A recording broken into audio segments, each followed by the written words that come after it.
Assalamualaikum warahmatullahi wabarakatuh. Alhamdulillah, alhamdulillahilladzi hadana lihada wa ma kunna linahtadiya laula an hadanallah.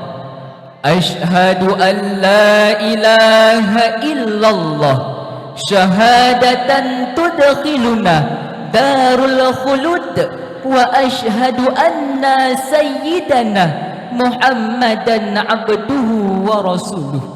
Allahumma salli wa sallim wa barik ala sayyidina Muhammadin wa ala alihi wa sahbihi ajma'in. Amma ba'd.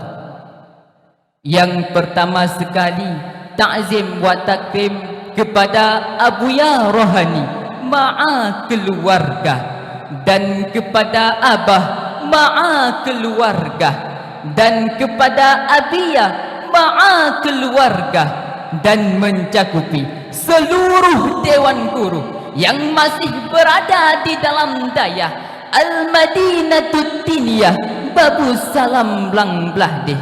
Dan ta'zim wa takrim pula kepada Dewan Hakim yang sebentar lagi akan menggoyangkan pulpennya untuk menghakimi kami dengan seadil-adilnya. Dan ta'zim wa takrim pula yang teristimewa kepada seluruh hadirin wal hadirat yang dimuliakan oleh Allah Subhanahu wa ta'ala. Hadirin sidang pendengar yang dimuliakan oleh Allah Subhanahu wa ta'ala, saat masa telah dikuasai oleh teknologi komunikasi. Hartawan semakin mendesak, orang-orang dermawan semakin sulit didapatkan, dayah-dayah semakin banyak, tetapi para pelaku maksiat bertambah 2 kali lipat. Mereka semakin tidak peduli dengan norma-norma agama, sehingga entah mana yang harus dipandang benar dan mana yang harus dipandang salah. Kian banyak pemabuk, pezina, pejudi, pemerkosaan dan perampokan. Mereka menganggap itu hal yang wajar dalam kehidupan mereka. Anak soleh sulit didapatkan, anak salah malah berhamburan. Oleh karena itu, tergugah hati Al-Fakir ingin menyampaikan, ingin mengupaskan sebuah syarahan singkat yang berjudul minimnya ilmu agama adalah awal kehancuran sebuah bangsa. Ma'asyiral muslimin wa jumratul mu'minin rahimakumullah. Di era globalisasi ini, dunia pendidikan mau tak mau harus merasakan perkembangan zaman, kemajuan teknologi yang sebagian besar bersumber dari negara-negara barat, seperti handphone, komputer dan sebagainya. Terutama pendidikan Islam yang merupakan hal yang sangat penting untuk diperhatikan. Pada saat ini, pendidikan Islam masih sangat jauh tertinggal. Pendidikan Islam hanya dipandang sebagai pelengkap dan hanya sekedar untuk menunaikan kewajiban apa yang telah tertulis di peraturan pemerintah. Dianggap penting tapi bukan prioritas. Ini merupakan hal yang seharusnya diperhatikan dan dinomorsatukan, karena dengan pendidikan Islamlah generasi muda bisa mampu membentuk kepribadian dan akhlak. Faktor-faktor inilah penyebab terhambatnya pendidikan Islam, di antara lain kurikulum yang tidak berkembang, yang berdampak kepada status proses belajar dan mengajar, kurangnya sumber daya pendukung yang terlibat dalam proses pendidikan, dan minimnya waktu pembelajaran ilmu agama. Disinilah tugas tenaga pendidik untuk mengoptimalkan cara pendidikan Islam di daerah masing-masing, yaitu dengan cara memasukkan nilai-nilai ajaran Islam di dalam diri siswa. Dengan cara ini yang diharapkan, yang dilakukan secara bersama-sama, ini dapat membentuk pengetahuan, sikap, perilaku dan semangat dalam keagamaan yang benar dan baik.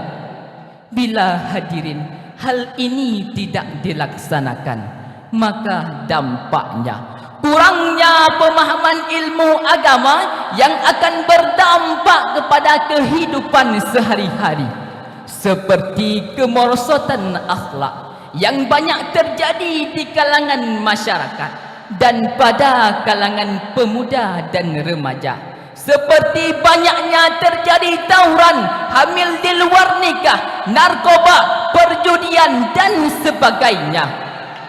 Oleh karena itu, hal yang sangat perlu kita lakukan adalah memperbaiki sarana pendidikan Islam. Ma'asyiral muslimin wa jumratul mu'minin rahimakumullah. Lenyapnya suatu bangsa tentunya ada penyebabnya. Di antara faktor penyebab yang paling sangat berpengaruh adalah kurangnya pemahaman ilmu agama di dalam negeri itu. Kenapa? Dikarenakan minimnya pengetahuan ilmu agama yang akan berpengaruh, akan menularkan 3 kemudaratan. Di antaranya, yang pertama, membeda-bedakan hukuman. Menetapkan suatu hukum tentunya memiliki manfaat yang tersendiri, karena hal ini bisa menghapus segala perbuatan-perbuatan buruk seperti korupsi, kolusi dan ketidakadilan. Oleh karena itu, hukum sepantasnya tidak ditembang pilih antara yang kaya dan yang miskin. Rasulullah sallallahu alaihi wasallam pernah menyampaikan mengenai tentang kehancuran masa lalu, yang mana ada perbedaan di antara yang terhormat dan tidak terhormat, di antara yang mulia dan tidak mulia, sehingga memunculkan kasta di dalamnya. Ibnu Taimiyah mengatakan bahwa Nabi Muhammad sallallahu alaihi wasallam pernah menyampaikan tentang situasi terdahulu mengenai kehancuran Bani Israel yang diakibatkan sikap mereka yang membebaskan para pemimpin-pemimpinnya daripada hukuman. Rasulullah sallallahu alaihi wasallam pun bersabda, sesungguhnya yang telah membinasakan umat sebelum kalian adalah jika ada orang yang mulia dan terhormat mencuri, maka mereka tidak akan tegakkan hukum kepadanya. Apabila sebaliknya orang yang rendahan mencuri, maka mereka tegakkan hukum kepadanya. Demi Allah, sesungguhnya putriku Fatimah mencuri, niscaya aku sendiri yang akan memotong tangannya. Itu kata Nabi. Kemudian Ibnu Taimiyah mengatakan, tidak ada yang berbeda pada ketentuan Allah dan ketentuan Rasulnya. Wanita yang berada di dalam keluarga yang terhormat itu tetap menjalankan hukuman potong tangan. Maka hadirin, dengan adanya ilmu pengetahuan agama, siapapun yang akan menjadi hakim dia pasti akan selalu mengambil keputusan sesuai dengan apa yang telah dianjurkan oleh Nabi kita Muhammad sallallahu alaihi wasallam. Dia tidak akan tergiur dengan uang ataupun sejenisnya. Hal yang kedua yang akan terjadi bila seseorang kurang di dalam memahami ilmu agama adalah munculnya sifat kikir di dalam lubuk hatinya. Ma'asyaral muslimin wa jumratul mu'minin rahimakumullah. Ternyata sifat kikir sangatlah berbahaya, dan sifat ini merupakan bentuk keserakahan jiwa. Sifat ini adalah salah satu faktor yang bisa membinasakan suatu bangsa dan negara.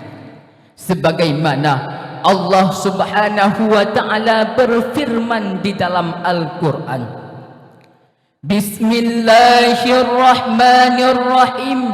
Wa idza aradna an nuhlika qaryatan amarna mutrafiha fafasaqu fiha fahaqqa 'alaiha al-qawlu fadammarnaha tadmira. Dan apabila kami hendak membinasakan suatu bangsa dan negara, maka kami perintahkan kepada orang-orang yang hidup mewah di negeri itu supaya mentaati kepada Allah Subhanahu wa taala. Tetapi mereka melakukan pendurhakaan terhadap negeri itu, maka sudah sepantasnya berlakulah terhadapnya ketentuan kami. Maka kami hancurkan negeri itu dengan sehancur-hancurnya. Quran Surat Al-Isra ayat 16. Ma'asyaral muslimin wa jumratul mu'minin rahimakumullah. Hal yang ketiga yang akan terjadi bila seseorang kurang dalam memahami ilmu pengetahuan agama adalah hilangnya rasa malu. Hilangnya rasa malu bisa membinasakan suatu bangsa dan negara. Bila rasa malu sudah hilang, maka yang tersisa adalah rasa iri, dengki, rakus dan cinta terhadap dunia. Maka semua aturan agama akan dilanggar, keadilan akan dicampakkan, semua manusia dianggap rendah, Tuhan pun dilawannya. Kenapa? Kenapa? Dikarenakan sifat malu telah terkikis habis di dalam hatinya. Sebagaimana Rasulullah sallallahu alaihi wasallam dalam sebuah hadis pernah menyampaikan, al-ahya'u minal iman, malu sebagian daripada iman. Kemudian beliau menjelaskan, orang-orang malu dengan sebenar-benarnya di hadapan Allah Subhanahu wa taala, hendaklah ia menjaga pikiran dan hatinya, dan hendaklah ia menjaga perutnya daripada makanan-makanan yang haram. Dari syarhan Al-Fakir tadi dapat kita ambil beberapa kesimpulan. Yang pertama, minimnya pengetahuan ilmu agama adalah pondasi awal kehancuran sebuah bangsa. Maka oleh karena itu, tuntutlah ilmu dan jadikan ia penunjang kebahagiaan dunia dan akhirat. Dan yang kedua, marilah kita saling mengingatkan, baik hadirin sekalian, terutama diri Al-Fakir sendiri. Kita bekali diri kita dengan iman dan takwa yang kuat supaya terhindar dari efek negatif. Al-Fakir yakin seyakin-yakinnya dari hal yang terkecil dan dari diri sendiri. Al-Fakir dapat buktikan bahwa kita adalah generasi muda penerus bangsa yang dapat diandalkan. Maka hanya ini yang bisa Al-Fakir sampaikan. Moga-moga bermanfaat hendaknya. Apabila selama Al-Fakir menyampaikan uraian tersebut ada kesalahan, ada kejanggalan, mohon maaf. dikarenakan kesempurnaan hanyalah milik Allah semata. Laisal firaq lil firaqi walakinnal firaq li syauqi. Perpisahan bukanlah untuk berpisah, lakinnal firaq li syauqi. Akan tetapi berpisah itu akan mendatangkan kerinduan. Illa liqa ma'as salamah, syukran katsirah. Assalamualaikum warahmatullahi wabarakatuh.